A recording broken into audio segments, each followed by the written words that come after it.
चूंकि भोजपुरी भाषा के बात होता है, थोड़ा सा भोजपुरी में बोलो। जब भोजपुरी बोलते हैं तो लोग बोलते हैं कि भोजपुरी गंवारों की भाषा है। गाना सुनते हैं तो लोग बोलता है कि ये बल्गर है, भोजपुरी एक बल्गर लैंग्वेज है। अरे ये तो भोजपुरी ऐसे होता है, वैसा होता है। हमारे यहाँ ठेले वाले बोलते हैं, सब्जी वाले बोलते हैं ये तो गंवारों की भाषा है। तुम ऑफिस में कैसे बोल रहे हो ये भाषा? ये जो भोजपुरी बोलने वाले लोग हैं बिहार के, वो वल्गर कंटेंट का ज्यादा डिमांड कर रहे हैं। दिन भर गाली देते हैं फलाना सिंगर को, फलाना मतलब जो भी लोग हैं जो काम कर रहे हैं भोजपुरी में, जो वल्गर कंटेंट बना रहे हैं। जो सिंगर महिलाओं के ऊपर डबल मीनिंग गाना बनाया, महिलाओं को ऐसे दिखाया कि महिलाएं सिर्फ एक चीज हैं जिसको हम एक सामान की तरह यूज कर सकते हैं, उस गायक ने इस तरीके से गाना बनाया। और वही आज गायक जाकर मैदान पर उतरता है और कहता है कि माई बहन हमरा के वोट करी जा। भोजपुरी भाषा मतलब रस मिठास, जैसे कोई बोलता है तो लगता है कि वो प्यार से कुछ कह रहा है।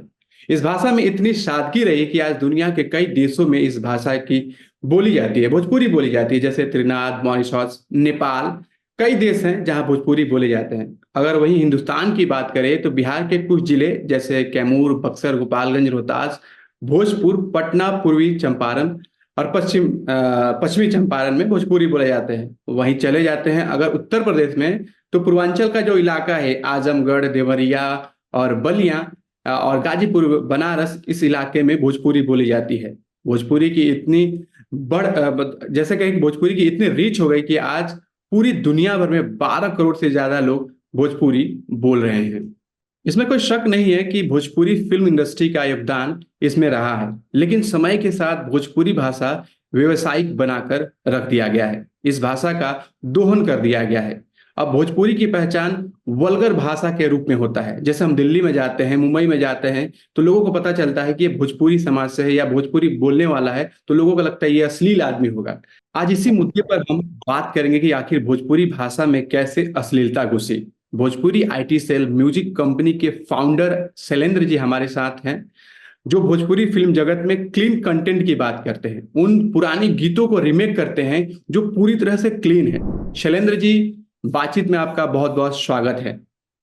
नमस्कार रवि जी, और आपके सारे दर्शकों का नमस्कार। और चूंकि भोजपुरी भाषा के बात होता है, थोड़ा सा भोजपुरी में बोलो। बिल्कुल। जैसे आप बोल रही है, भोजपुरी भाषा बहुत मीठ भाषा है। लोग भोजपुरी में गाली भी दिला तो लगेला कि कितना मिठास भाव में तो गाड़ी की याद तो हमारे वो गाना कल रिलीज भी हो रहा बटे, बियाह वाला गाड़ी। अभी मेरा एक गाना आया था, बियाह वाली गाड़ी पार्ट 1, वो बहुत सफल रहा था। और तो इतना लोगों का डिमांड था कि इसका पार्ट 2 बनाया जाए। तो पार्ट 2 हम लोग लेकर आ रहे हैं और कल हम लोग इसको रिलीज कर रहे हैं। इसके पहले एक मेरा जो गाना बहुत वायरल हुआ था जिसका नाम था हाथी लेबे घोड़ा लेबे, वो भी काइंड ऑफ एक अपने यहाँ ब्याह का गाड़ी ही है। जो शादी होती है तो जब वो दूल्हे वाले आते हैं, दूल्हे के पक्ष के लोग आते हैं, तो उनको गाड़ी सुनाया जाता है दहेज के अगेंस्ट है। तो ये गाना जो हमारा है, ये तो हम भोजपुरी में क्लीन कंटेंट बना ही रहे हैं, साथ में एक हम मैसेज भी दे रहे हैं अगेंस्ट डोरी सिस्टम कि हमें डोरी से बचना चाहिए। और दहेज मंगवाओ तो लगाएम 4 डंडा, दिमाग हुई ठंडा। इस तो ये भी एक मैसेज है। इस गाने के रीमेक और कैसे कैसे क्रिएशन हुआ, कैसे आप प्रिया मलिक जी से मतलब बातचीत हुआ, पूरा क्रिएशन एक शॉर्ट में बताइए। बिल्कुल बिल्कुल मैं बताऊंगा। उसके पहले थोड़ा सा मैं बताना चाहूंगा मेरे इनिशिएटिव के बारे में। भोजपुरी आईटी सेल, बहुत लोग सोचे हैं कि भोजपुरी आईटी सेल क्यों है, मतलब आईटी से क्या मतलब, भोजपुरी लैंग्वेज है, आईटी बीच में कहाँ से आ गया। तो बेसिकली सबसे पहले मैं बताना चाहूंगा कि भोजपुरी मेरी मातृभाषा है। मैं, जैसे आपने बोला कि पूर्वांचल के इलाकों में भोजपुरी बोली जाती है, मैं पूर्वांचल से बिलोंग करता हूँ, देवरिया से। और मेरी मातृभाषा भोजपुरी है। और बेसिकली मैं आईटी बैकग्राउंड से हूँ, मैं सॉफ्टवेयर इंजीनियर हूँ, आईटी बैकग्राउंड में हूँ। मैं आजकल सिंगापुर में हूँ। तो कहीं ना कहीं अपने भोजपुरी से लगाव था। जैसे आपने बोले कि हम लोग बाहर जाते हैं, जैसे भोजपुरी बोलते हैं तो लोग बोलते हैं कि भोजपुरी गंवारों की भाषा है। गाना सुनते हैं तो लोग बोलता है कि ये बल्गर है, भोजपुरी एक बल्गर लैंग्वेज है। तो ये सारा पीड़ा हम लोग भी सहते हुए आ रहे हैं। जैसे मैं कॉलेज में गया तो वहां भी प्रॉब्लम आई, जॉब करने गया दिल्ली तो वहां प्रॉब्लम आई, बेंगलोर गया, पुणे गया, तो जैसे मैं भोजपुरी, ऑफिस में भी मैं घर में बात करता था भोजपुरी में, तो कोई सुनता था आसपास कोई कलीग हमारा, अरे तुम भोजपुरी के हो तुम, अरे ये तो भोजपुरी ऐसे होता है, वैसा होता है। हमारे यहाँ ठेले वाले बोलते हैं, सब्जी वाले बोलते हैं ये तो गंवारों की भाषा है। तुम ऑफिस में कैसे बोल रहे हो ये भाषा? ये तो मैं बोला भाई ये गंवारों की भाषा नहीं है, ये पूरा ये करीब 20 करोड़ लोगों की भाषा है, पूर्वांचल और बिहार के लोगों की भाषा है। और ये बलगर नहीं है। और सबसे ज्यादा आईएएस अधिकारी जो होते हैं बिहार रीजन से होते हैं, पूर्वांचल रीजन से होते हैं, उनकी भाषा है। जो बड़े बड़े सफल, हर फील्ड में सफल लोग हैं, उनकी भाषा है। ऐसा नहीं कि जो भोजपुरी बोल रहा है गंवार है या बलगर है, तो ये सब नहीं है। तो ये था कि हमें कहीं ना कहीं भोजपुरी में कुछ अच्छे कंटेंट बनने चाहिए, क्योंकि इतनी वल्गैरिटी जैसे आपने बोला कि बन भी रहे हैं पिछले 20 सालों से भोजपुरी में।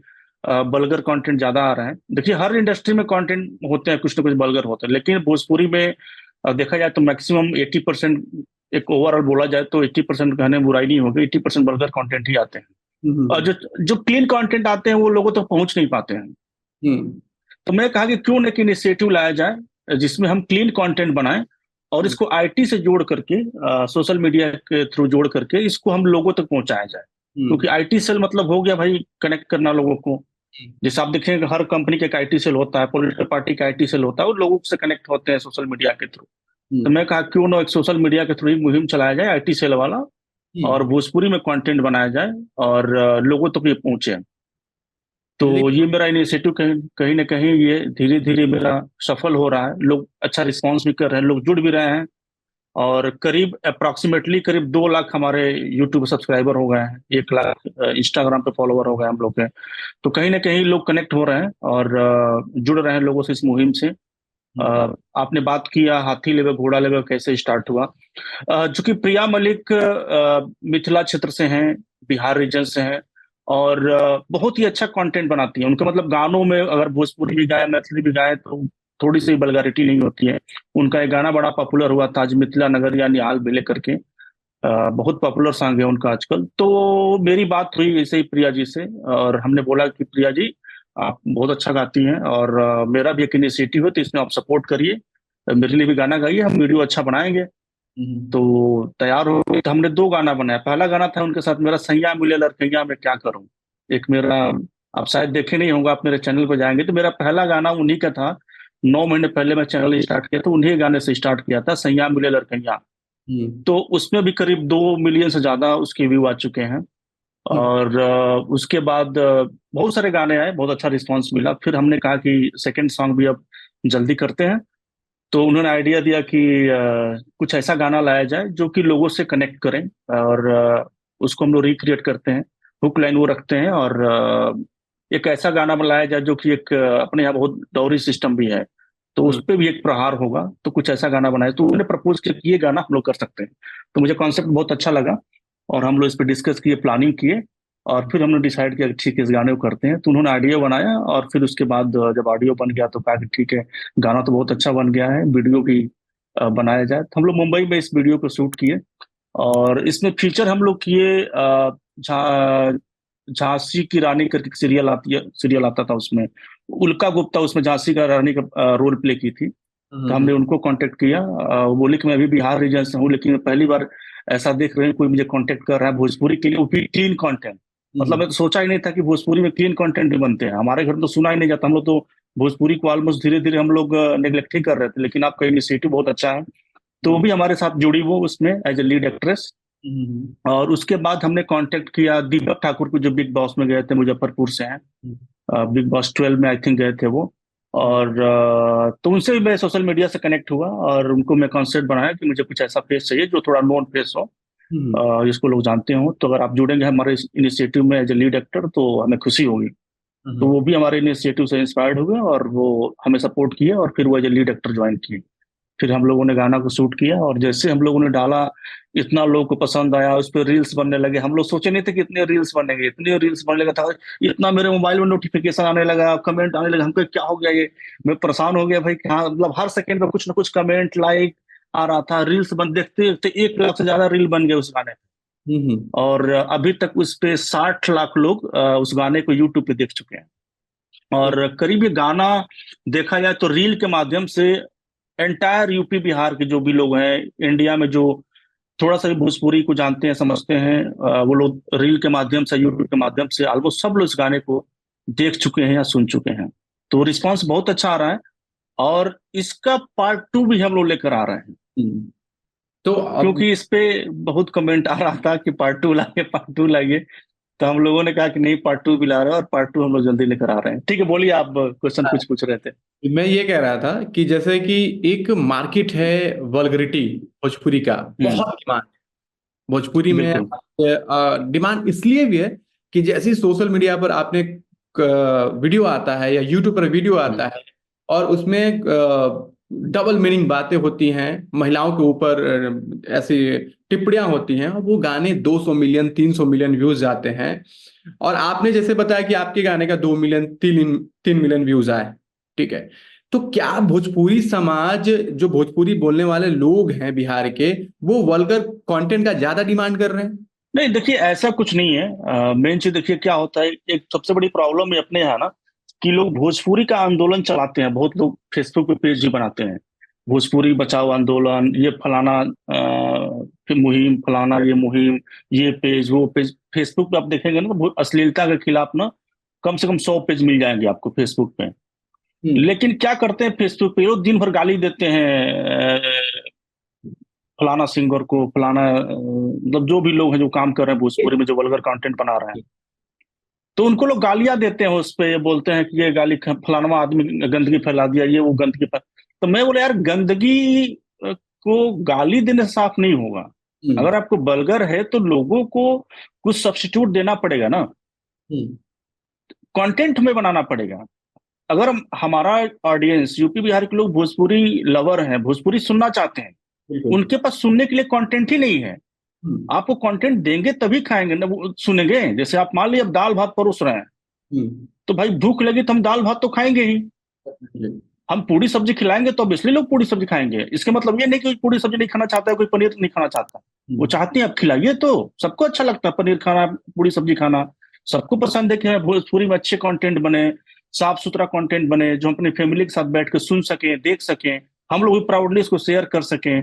एक एजुकेटेड लोग, पॉपुलर जो भी पढ़े लिखे लोग हैं, वो भी सुन सके अपनी फैमिली के साथ। तो सब चाहते हैं, लेकिन कोई मिल नहीं रहा ऐसा कंटेंट। और जब मेरा कंटेंट जाता है तो लोग पसंद करते हैं, और इसीलिए मुझे बहुत अच्छा रिस्पांस मिला। अभी तक जैसे बोला कि 6 मिलियन लोग देख चुके हैं इस गाने को, विदाउट प्रमोशन, विदाउट बड़े स्टार। हम्म। अब इसके अलावा भी जो हमारे, आप देखेंगे मेरे चैनल पे 1 मिलियन 2 मिलियन व्यू गए हैं मेरे गाने पे, नए नए फ्रेशर्स सिंगर और सिंगर फ्रेश आर्टिस्ट के साथ। हम्म। तो कहीं ना कहीं लोगों को लगाव है अपनी लैंग्वेज से, और वहां से सपोर्ट मिल रहा है उनका। भोजपुरी इंडस्ट्री की ही बात हो रही है, भोजपुरी फिल्म इंडस्ट्री की। जैसे हिंदी फिल्म इंडस्ट्री है, बहुत बड़ी इंडस्ट्री है, यहाँ कई करोड़ लोग काम करते हैं। उस तरीके से भोजपुरी फिल्म इंडस्ट्री भी है, भोजपुरी फिल्म इंडस्ट्री में भी करोड़ों लोग काम कर रहे हैं। इस फिल्म इंडस्ट्री का भविष्य क्या है? जिस तरीके से आप फिल्में आ रही हैं सामने, ठीक है, फिल्मों में भी आपने देखा होगा कि वल्गरिटी रहता ही रहता है। आप परिवार के साथ बैठकर फिल्म नहीं देख सकते हैं, ठीक है, साफ सुथरा फिल्म नहीं होता है। तो आप, इसका भविष्य क्या है भोजपुरी फिल्म इंडस्ट्री का? देखिए, भोजपुरी इंडस्ट्री का भविष्य इसमें क्या है ना, कि देखिए इंडस्ट्री चलती रहती है, आप कैसा भी कंटेंट बनाएं, छोटी इंडस्ट्री है, बड़ी इंडस्ट्री है। आप इंडस्ट्री को कहाँ तक ले जाना चाहते हैं, बड़ी इंडस्ट्री कैसे बनाना चाहते हैं? जैसे साउथ की इंडस्ट्री है जो बूम कर रही है, बॉलीवुड के लोग भी कॉपी करते हैं। तो हम्म। देखिए इसमें क्या है ना, एक अपने यहाँ एक सबसे बड़ी प्रॉब्लम ये है कि लोग सोचते हैं कि हमें टारगेट होता है बॉलीवुड में जाना सबका, अपने जो यूपी बिहार के लोग हैं। हम्म। और अगर बॉलीवुड की तरफ जाना चाहते हैं तो अपने लैंग्वेज के लिए काम नहीं करते। वो सोचते हैं कि अगर मैं अपने लैंग्वेज के लिए काम करूंगा, अपने लोकल लैंग्वेज में काम करूंगा, तो मेरा प्रोफाइल डाउनग्रेड हो जाएगा। सबसे बड़ी प्रॉब्लम ये है। देखिए, मैं म्यूजिक इंडस्ट्री में काम कर रहा हूँ, मैं म्यूजिक कंटेंट बना रहा हूँ, हम्म। सिंगर से भी कांटेक्ट करता हूँ, एक्टर एक्ट्रेस से भी कांटेक्ट करता हूँ। और पहला मेरा अप्रोच होता है कि यूपी बिहार के लोगों को मैं अप्रोच करूँ, उनको कांटेक्ट करूँ। लेकिन उसमें से जो थोड़ा सा भी एक लेवल पर चले गए हैं, वो बोलते हैं सॉरी, आपका इनिशिएटिव बहुत अच्छा है, लेकिन मैं भोजपुरी के लिए काम नहीं कर सकता। और वो यूपी बिहार के लिए होते हैं। हम्म। कहते हैं कि अगर मैं भोजपुरी लैंग्वेज के लिए काम कर लूंगा, या भोजपुरी कोई गाना गा दूंगा, या म्यूजिक वीडियो में काम कर दूंगा, तो मेरा प्रोफाइल डाउनग्रेड हो जाएगा। तो जी। इनका एक ऐसा माइंडसेट हो गया है। तो ऑब्वियसली अगर जो लोग टैलेंटेड हैं, जो थोड़ा एक लेवल पे जाना चाहते हैं, वो बॉलीवुड में जाना चाहते हैं, भोजपुरी के लिए काम नहीं करना चाहते हैं। वो सोचते हैं कि अगर हम काम कर देंगे तो मेरा प्रोफाइल डाउनग्रेड हो जाएगा। उनको पसंद है कि जाकर के वहां नौकर की नौकरी करें, रामू काका बने, ठेला चलाएं, सब्जी बेचे, पसंद है बॉलीवुड में। लेकिन यहाँ पे उनको बॉलीवुड में हीरो नहीं बनना है। उनको हम्म। उनको बॉलीवुड में पसंद है कि जाकर के हम आलू बेच लें, ठेला चला लें, वो बहुत अच्छा, उनको प्राइड फील होता है कि हम बॉलीवुड में काम कर रहे हैं। तो ये माइंडसेट की बात है। हम्म। तो हमें लगता है कि जो भी लोग टैलेंटेड है सबको आना पड़ेगा, अपनी लैंग्वेज के लिए काम करना पड़ेगा। आप ठीक है बॉलीवुड में काम करिए, हॉलीवुड में काम करिए, कोई प्रॉब्लम नहीं है। आप हम्म। रजनीकांत की बात करते हैं, रजनीकांत साउथ इंडस्ट्री से हैं। हम्म। साउथ इंडस्ट्री के लोग अपनी लैंग्वेज के लिए, अपने कल्चर के लिए प्राइड फील करते हैं। लेकिन और वो बॉलीवुड में भी काम करते हैं, इसका मतलब ये नहीं कि उनका प्रोफाइल डाउन होगा। वो तो अपने, उनके इस माइंडसेट की वजह से आज देखिए साउथ इंडस्ट्री ऑलमोस्ट बॉलीवुड से आगे निकल चुकी है। लोग कॉपी कर रहे हैं साउथ इंडस्ट्री की फिल्मों से, उनके साथ कोलाबरेट कर रहे हैं, उनके आर्टिस्ट को ला रहे हैं अपने बॉलीवुड में, उनके गानों को ला रहे हैं। हम्म। तो देखिए भविष्य तो यही है, आपको अपने अच्छा भविष्य बनाना है तो अपने लैंग्वेज के लिए, अपने कल्चर के लिए काम करना होगा, नहीं तो आप जैसे आप काम कर रहे हैं करते रहिए। भोजपुरी फिल्म इंडस्ट्री में एक और ट्रेंड देखने को मिलता है, और ये ट्रेंड कई अरसे से चले आ रहा है। जैसे कि मुझे अगर भोजपुरी का स्टार बनना है, हीरो बनना है, एक्टर बनना है, तो लगता है कि मुझे पहले गायक बनना पड़ेगा, गाना गाऊंगा, हिट होऊंगा, फिर मुझे जाकर एक्टर बनने का मौका मिलेगा। ये ट्रेंड है क्या भोजपुरी फिल्म इंडस्ट्री में? अब मुझे नहीं पता कि क्या ट्रेंड है उनके पीछे, क्या माइंडसेट है, क्या अप्रोच रहता है, क्या सोचते हैं बेसिकली। लेकिन हाँ, मेरा एक मानना ये है कि देखिए क्या है ना, भोजपुरी इंडस्ट्री में एक लो बजट का कंटेंट बनाते हैं। आप देखेंगे वीडियो क्वालिटी से लेकर के प्रोडक्शन जो है ना, वो एक बड़े, कंपेयर करें तो अदर इंडस्ट्री से, अपना प्रोडक्शन कॉस्ट, प्रोडक्शन क्वालिटी लो होता है। ऑब्वियसली बजट का इश्यू होता है और लोग सोचते हैं कि कम बजट में हम ज्यादा काम कर लें। तो ऑब्वियसली इसमें जो होता है, जो सिंगर पहले कोई बलगर गाना गाया, वो पॉपुलर हो जाता है, उसकी एक फैन फॉलोइंग हो जाती है। तो अगर कोई फैन फॉलोइंग वाला, कोई पॉपुलर फेस मतलब ये नहीं कि नहीं, कुख्यात भी होता है और सुप्रसिद्ध भी होता है। राइट, तो वो वाला बात है कि कोई आ गया ऐसा नॉन फेस आ गया अगर फिल्म में या वीडियो में, तो ऑब्वियसली उसका जो रीच है बढ़ जाता है। क्योंकि देखिए एक ऑडियंस को नहीं पता है होता है कि कौन गाना है, कौन सिंगर है इसमें, और प्लेबैक सिंगर है, तो उतना लोग नोटिस नहीं करते हैं।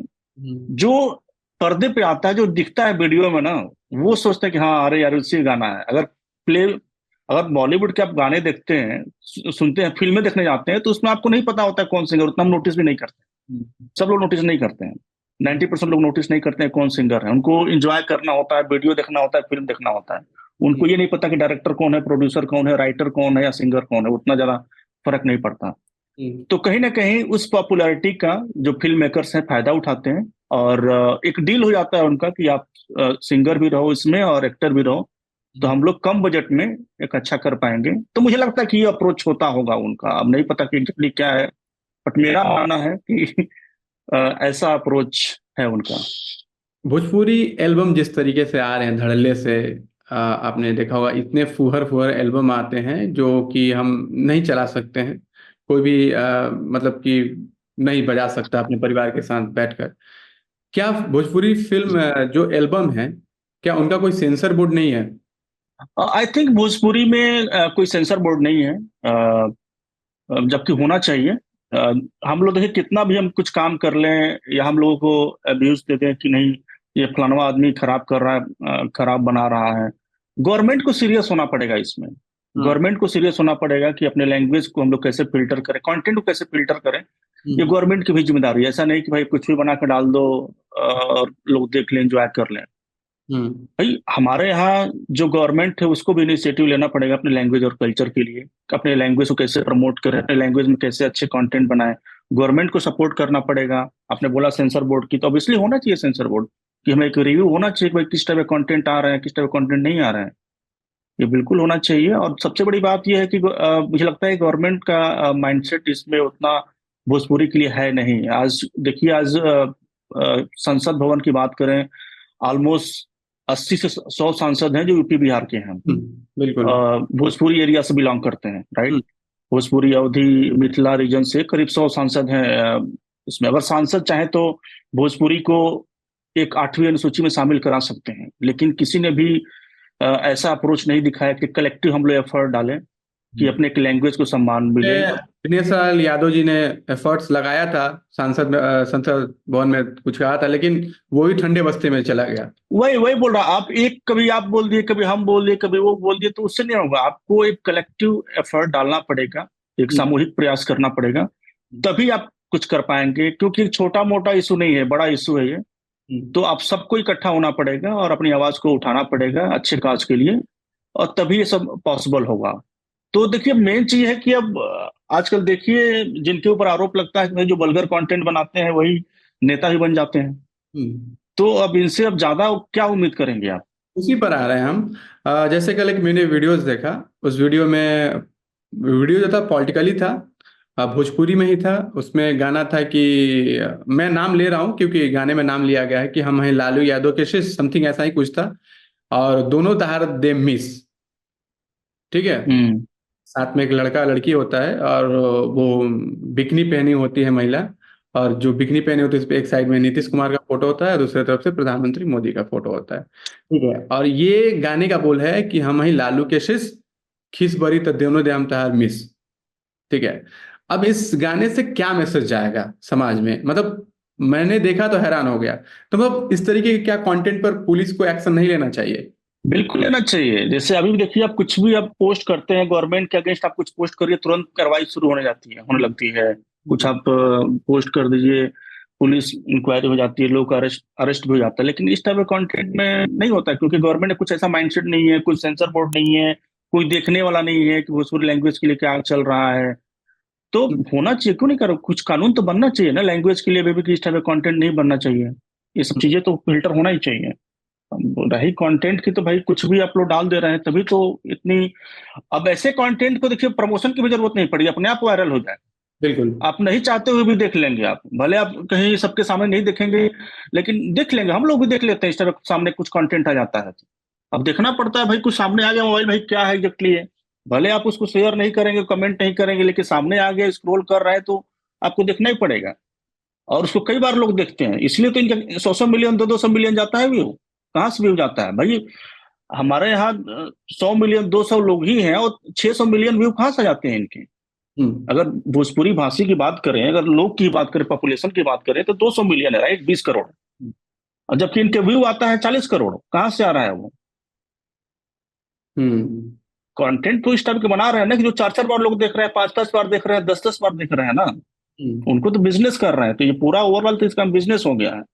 बाहरी कंपनी आती है, म्यूजिक लेवल कंपनी बनाती हैं, वो लैंग्वेज के लिए काम नहीं कर रही हैं, वो अपने बिजनेस के लिए काम कर रही हैं। मैं नाम नहीं लूंगा किसी म्यूजिक लेवल कंपनी का, लेकिन जो भी बाहरी कंपनी है और भोजपुरी में अपना वो बनाती हैं, अ, भोजपुरी चैनल उसका अपने म्यूजिक लेवल का, तो वो तो कम पैसे में ज्यादा कमाएंगे ना। उनको तो ये लक्ष्य है ना उनका, वो बिजनेस करने आए, वो अपने लैंग्वेज और कल्चर के लिए काम नहीं कर रहे हैं। हम लोग हैं जो अपनी लैंग्वेज के लिए, कल्चर के लिए काम कर रहे हैं, क्योंकि हमारी भाषा है।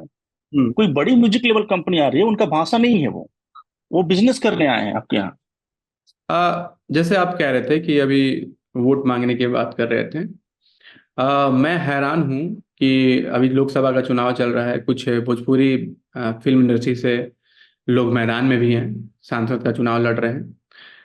जो गायक, जो सिंगर महिलाओं के ऊपर डबल मीनिंग गाना बनाया, महिलाओं को ऐसे दिखाया कि महिलाएं सिर्फ एक चीज हैं जिसको हम एक सामान की तरह यूज कर सकते हैं, उस गायक ने इस तरीके से गाना बनाया। और वही आज गायक जाकर मैदान पर उतरता है और कहता है कि माई बहन हमरा के वोट करी जा। यानी जिस व्यक्ति ने महिलाओं के ऊपर इतने अभद्र गाने बनाए, वही जाकर आज वोट मांग रहा है। क्या उस इलाके के लिए, क्या वो भविष्य तय कर सकता है उन महिलाओं के लिए, उन बेटियों के लिए, उन बहनों के लिए? क्या वो ऐसा, मतलब कल की डेट में वो चुन कर आ जाए तो क्या वो भविष्य तय करेगा महिलाओं को लेकर? देखिए, इसमें दो तीन चीज है। पहला कि बल्गर कंटेंट वाला है कि उसने गाना गाया है, क्या किया है, ये एक अलग चीज है कि हाँ।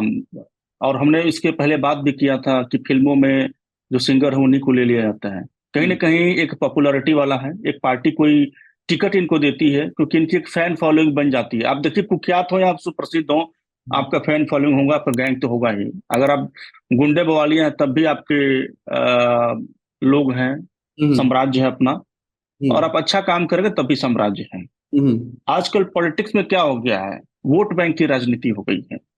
कौन ज्यादा वोट ला सकता है तो उसको लोग टिकट देते हैं, या फिर कोई निर्दल भी लड़ता है तो उसकी अपनी फैन फॉलोइंग लगता है कि हाँ, हमारे गाने पे अगर 400 मिलियन 500 मिलियन व्यू आ रहे हैं तो कहीं ना कहीं एक मेरी गुड फैन फॉलोइंग है, और मैं जाऊंगा तो चुनाव लड़ जाऊंगा। और सबका एक सपना हो गया कि भाई मुझे राजनीति में जाना है, संसद भवन में जाना है, और सबसे बड़ा पोस्ट वही होता है। खासकर यूपी बिहार में तो एक गुंडा बवालिया है, वो भी उसका लक्ष्य होता है विधायक कि बनना मैं चाहता है। विधायक बन जाऊं, सांसद बन जाऊं। तो हर कोई एक ऐसा माइंडसेट ही बन गया है कि एंड डेस्टिनेशन हमारा एक विधायक और सांसद बनना ही लक्ष्य है।